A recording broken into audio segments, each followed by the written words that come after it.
We are with a pensive, at least, Garry Kasparov right now. Gary, the form just seems like it's not quite there. Well, yeah, but as I said, it's getting better.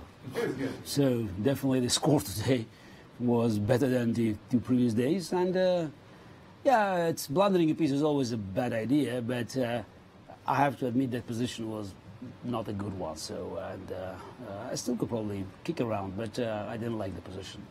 I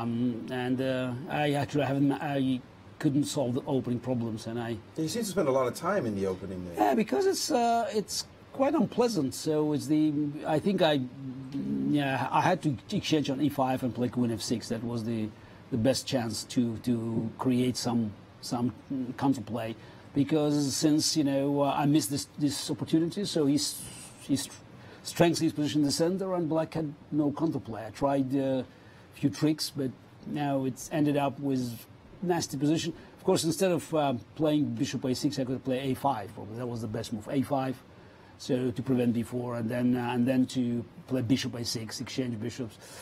And then I was under pressure, but also timing was terrible. So I have to say probably I was too overwhelmed after game one. So that's I managed to win after so many ups and downs. Overwhelmed meaning you win and yet you still feel... I won the game. And it was a decent game. So it was a big fight, and I think I had better in the opening. I made quite a serious mistake by taking on d5 too early, because then my idea was b4 to open the queen side was met by c4. So I had to keep my pawn on c4, and just at the moment I took on d5, so what I did. And so then we played a position that was probably roughly even, so it was blocked. But I tried to create something and just managed to bring my rook on h6, and then I lost a lot of time, and I had less time and a very dubious position.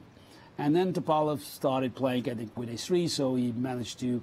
He thought he would be winning, but I think I found the only defense, and then he blundered.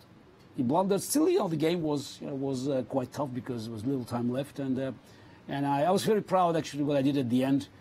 I didn't check with computer, but actually to find an idea that the best pawn to push is the pawn that was the furthest, h pawn. So that's just two knights protected, and then these pawns are actually g4 and f5. They kept black pieces at bay, and then h pawn was advancing. So having 8 seconds left on the clock, it was a good idea.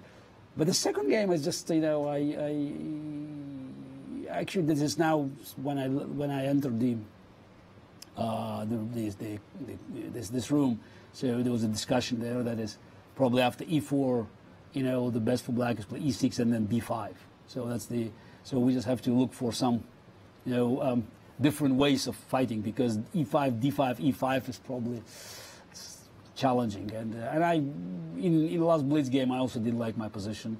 But then he managed to he gave me a chance to play c4, and he totally overlooked. Now I took a revenge for yesterday's game to make castle, because I've been planning it. Yeah, and I think he resigned. By the way, he still could. It's black is much better, but I think the game was far from over at the end. So I think he was devastated by missing the rook b1. But I don't think it was easy. It's an easy win for black.